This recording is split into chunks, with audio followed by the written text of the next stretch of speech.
योग वशिष्ठ का ये सूत्र कहता है, the belief in a knower and the known is called bondage, the knower is bound by the known, he is liberated when there is nothing to know. सूत्र कहता है ज्ञाता और ज्ञेय में जो विश्वास है हमारा, उसी को बंधन कहा जाता है।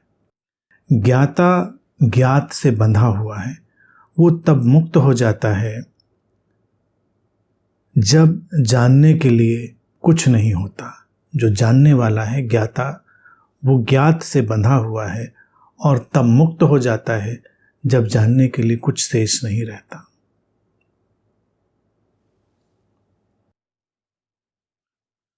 बहुत सुंदर बात है।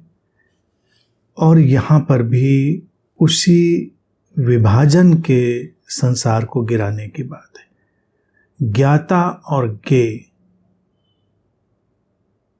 जो जान रहा है और जो जाना जा रहा है, इनमें जो विश्वास है, इनमें जो विश्वास है हमारा, वही हमको बंधन में ले जाता है। The belief in a knower and the known is called bondage. ज्ञाता और ज्ञेय में क्या विश्वास करना है? नोवर और नोन में हम इनको अलग कर देते हैं और इनके ऊपर अपने विश्वास आरोपित कर देते हैं। हम इनके ऊपर अपने जो बिलीफ सिस्टम है वो डाल देते हैं। इसीलिए हमको कुछ का कुछ दिखाई देता है और जो जानने वाला है वो विशुद्ध न होकर कुछ का कुछ हो जाता है।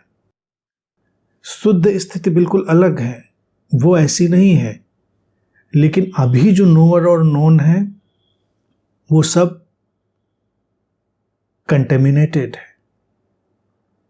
प्रदूषित है।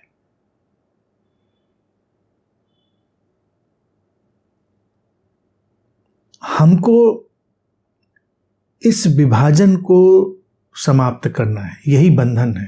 पहली चीज, हमेशा इस बात को देखें। सूत्र कहता है जो ज्ञाता है वो ज्ञात से बंधा है, नोवर जो है वो नोन से एक बंधन में है।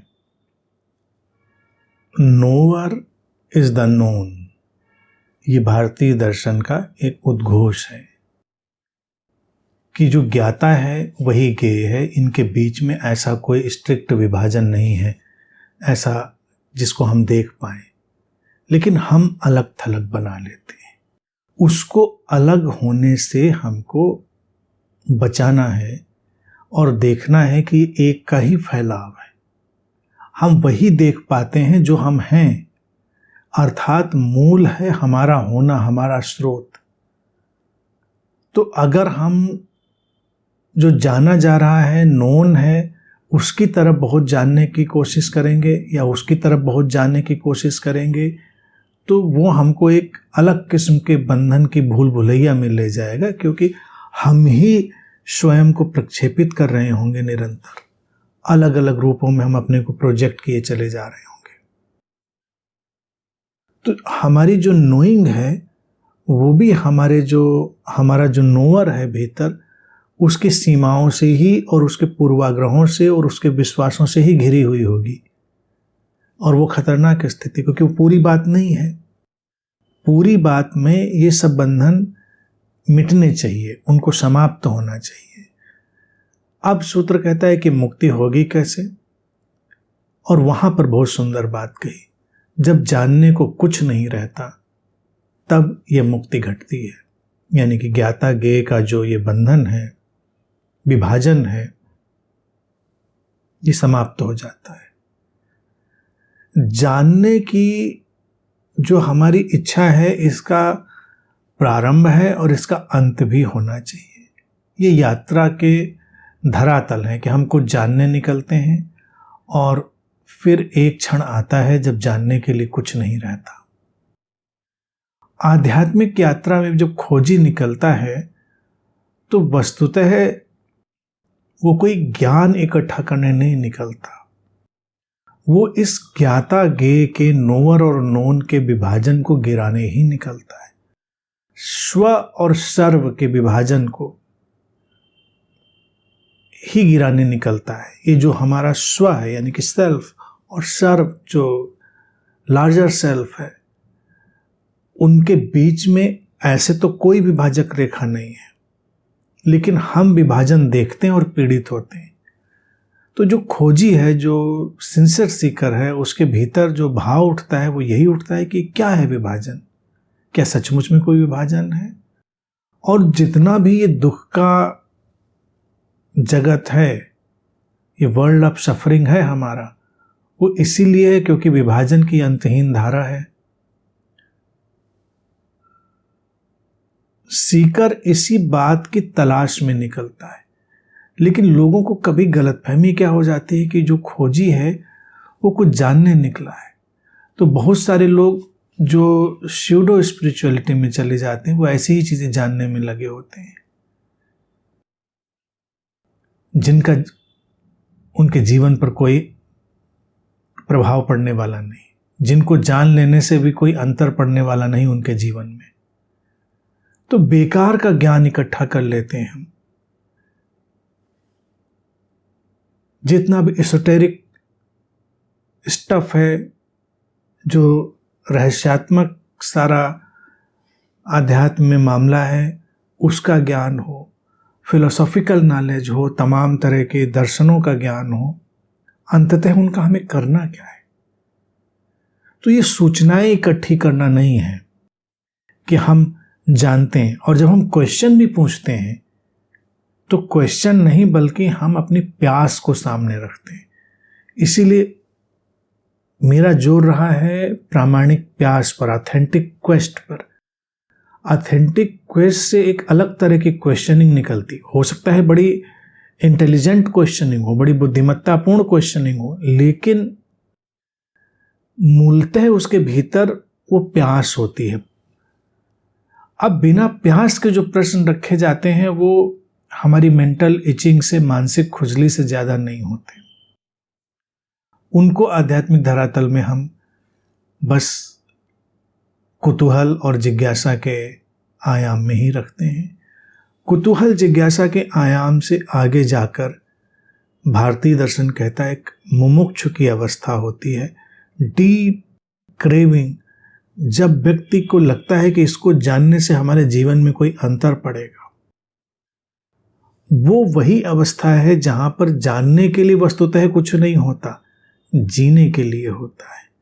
और जीने जाने की गहरी अवस्था में ही जाने जाने की सारी गहरी अवस्थाएं शामिल होती हैं। जो गहराई से जिया नहीं, उसने गहराई से कुछ जाना नहीं। तो ऐसे तिनकों जैसे बह जाते हैं सारे ज्ञान, उसमें कुछ रखा नहीं है। भारतीय दर्शन में और जो कथाएं चलती हैं भारत में, उनमें एक कथा है महाभारत में कर्ण की। कहते हैं बहुत कुशल योद्धा, ज्ञानी, वो निकला उस समय के बहुत ही कुशल शास्त्रज्ञ और शस्त्रज्ञ, शास्त्र और शस्त्र दोनों का ज्ञान रखने वाले परशुराम जी के पास, और वहां वो उनसे सब सीखता है। लेकिन सीखता क्यों है? वो सीखता इसलिए नहीं क्योंकि सीखने की कोई प्यास है उसके भीतर। उसके भीतर एक प्रतिशोध है, उसके भीतर एक प्रतिक्रिया है। तो बड़े सुंदर ढंग से इन सबको व्याख्या नहीं करता है कभी भारतीय दर्शन, लेकिन कहानियों के रूप में हमारे सामने रख देता है। वो अपनी प्रतिक्रिया और प्रतिशोध से अपने ज्ञान की, अपने कौशल की ऊंचाई पर पहुंच जाता है, शिखर पर पहुंच जाता है। तो कहानी कहती है कि उसके गुरु उसको एक श्राप देते हैं कि जब तुम्हें सबसे अधिक आवश्यकता होगी तब तुम इसे भूल जाओगे। लोग कहानी को ऐसे बनाते हैं कि वो नाराज हो गए इसलिए दी। नाराज नहीं हो गए वो। गुरु भी क्या गुरु है अगर नाराज होता है? गुरु जब कोई बात कहता है तो पूरा परिदृश्य देख लेता है। वो देख लेता है कि इस सीकर के, इस साधक के जो मानसिक ढांचे हैं उनकी बुनावट क्या है, उसका मेंटल स्ट्रक्चर, उसकी मेंटल वीविंग क्या है। तो परशुराम ने भी कर्ण के सारे मानसिक ढांचों को देखा, समझा। जो कथाएं हैं वो इसीलिए हैं कि वो उसके भीतर के उस द्वंद्व, प्रतिक्रिया और प्रतिशोध के जगत को बताने के लिए, उसके लिए वो कितना भी दर्द सहने के लिए तैयार है।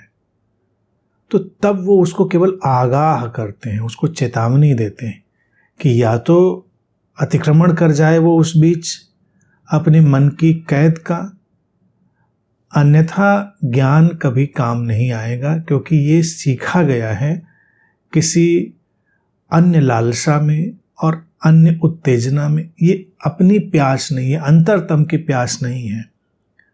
तो कहानी यही कहती है कि जब युद्ध भूमि में उसके रथ का पहिया धंसता है, सब भूल जाता है, उसको कुछ समझ नहीं आता क्या करे, किंग कर्तव्य विमूढ़ हो जाता है, स्टक हो जाता है, मारा जाता है। क्यों भूल गया? क्योंकि वो ज्ञान इकट्ठा किया हुआ था, वो ऐसे ही बिखर जाता है। लेकिन अगर वो उसकी मूल प्यास से आया होता तो वहां जानने के लिए कुछ नहीं होता। प्यास अपना एक अलग ही जगत निर्मित कर देती है, प्यास अपने अलग ही पथ निर्मित कर देती है, और वहां जानने के लिए फिर कुछ नहीं रहता। होने की अवस्था प्रारंभ हो जाती है। State of deeper knowing is the state of deeper being. होने की गहरी अवस्था ही जानने की गहरी अवस्था है। इसीलिए जिसको मैं कहता हूं कि अपनी प्रेजेंस में आ जाओ, फ्रॉम पर्सन टू प्रेजेंस, व्यक्ति से उपस्थिति तक। तो होता क्या है, पर्सन बहुत सारे पर्सनल क्वेश्चंस में इंटरेस्ट रखता है, पर्सन हमेशा पर्सनलाइजेशन में इंटरेस्ट रखता है, और जो वो पर्सनालिटी बनाता है वो उसके पर्सनलाइज्ड नॉलेज से बनती है, और पर्सनलाइज्ड नॉलेज हमेशा सीमित होता है। लेकिन जब कोई पर्सन को ट्रांसेंड करके प्रेजेंस में आता है तो वो टोटलिटी से, समग्रता से जुड़ा होता है, और समग्रता उसके भीतर एक अलग स्थिति का निर्माण करती है। समग्रता उसको समग्रता से जोड़ती है, स्रोत से जोड़ती है। तब जो जानने योग्य है, आवश्यक, वो जाना जाता है, जो जानने योग्य नहीं है वो नहीं जाना जाता। और ऐसे व्यक्ति का अपना कोई पर्सनलाइज्ड व्यक्तित्व नहीं होता, लेकिन इतना प्रखर व्यक्तित्व होता है, इतना देदीप्यमान, इतना आलोकित प्रकाशित व्यक्तित्व होता है कि वो छुपाए नहीं छुपता। जिस चीज के लिए लोग अपने व्यक्तित्व को बनाकर मारामारी कर रहे थे कि वो नोटिस किए जाएं, समाज में जब निकले तो लोग उन पर ध्यान दें, इसीलिए ज्ञान ध्यान सब इकट्ठा करता है व्यक्ति बोझ की तरह। काम लेकिन फिर भी नहीं आता, फिर भी उसको बड़ी मेहनत, बड़ी लाइजनिंग करनी पड़ती है। और जो व्यक्ति अपनी प्रेजेंस में डूब गया, अपनी बीइंग में डूब गया, उसको करना कुछ नहीं पड़ता, वो बस अपनी बीइंग में है, उसको कुछ जानना नहीं। वो ना जानने की कंफर्टेबल सिचुएशन में है, ना जानने की सहज अवस्था में है, और तब उसको हर कोई नोटिस कर लेता है, क्योंकि उसके भीतर विश्राम की, खिलावट की, विश्रांति की ऐसी धाराएं बहती हैं जो अतुलनीय हैं, अकल्पनीय हैं, अनूठी हैं, अद्वितीय हैं, जिनको कभी जाना ही नहीं गया। हमारे मानसिक ढांचों से उनको जाना जा सकना संभव ही नहीं है। तो इसीलिए सूत्र कहते हैं मुक्ति तब है जब जाने के लिए कुछ नहीं बचता, कोई बेचैनी, कोई आपाधापी नहीं कि भाई ये जानना ये जानना। गुरुजी चक्र कितने होते हैं, कुंडलनी कैसे जगती है, कितने प्लेन होते हैं, कब पहुंचते हैं, एनलाइटनमेंट क्या होता है, नहीं होता है, ये होता है वो होता है। क्वेश्चंस में जाइए तो कितना बड़ा मामला है क्वेश्चंस का। और ये सूत्र कह रहा है योग वशिष्ठ का कि ना जानने की सहज अवस्था में ही मुक्ति है। लेकिन ये ना जानना या जाने के लिए जब कुछ शेष नहीं रहता, जाने के लिए कुछ नहीं होता, तो इसका अर्थ जड़ता नहीं है। और जाने के लिए कुछ शेष नहीं रहता, इसका अर्थ सब कुछ जान लेना नहीं है। तो इस ऐसे सूत्र तो देखिए यहाँ भारतीय परंपरा में हमेशा रहे। तो गुरुओं ने जब यहाँ से एक्सट्रैक्ट किया तो उन्होंने क्या एक्सट्रैक्ट किया, इसको कैसे उन्होंने परिभाषित किया अपनी सोच में कि इसलिए उसको जाने के लिए कुछ नहीं बचता, क्योंकि वो सब कुछ जान लेता है, वो सर्वज्ञ हो जाता है। तो सारे गुरु क्लेम करने लगते हैं सर्वज्ञता का, हम सब जानते हैं, चांद, तारे, गैलेक्सीज से लेकर physics, chemistry, economics, geography, politics सब जानते हैं। तो इसीलिए हर फोरम पे बैठकर वो प्रवचन देते हुए पाए जाते हैं। और हर फोरम पर बैठकर प्रवचन देना तो हमारे इंफॉर्मेशन, हमारी सूचनाओं पर आधारित है, जिनको हम इकट्ठा कर सकते हैं। सूत्र यहां ये नहीं कह रहा है कि जब जानने के लिए कुछ नहीं बचता तो इसका अभिप्राय कि सब जान लिया जाता है। जानने की बेचैनी ही समाप्त हो जाती है। वो जो पर्सन है वो डिजॉल्व हो गया है, केवल प्रेजेंस रह गई है। अब जो आवश्यक होगा इस शरीर मन से वो निकलकर सामने आएगा, वो जान लिया जाएगा। और जो आवश्यक नहीं है जानने के लिए, उसका हम बोझ भी क्यों रखें? उसका बोझ हम क्यों रखें?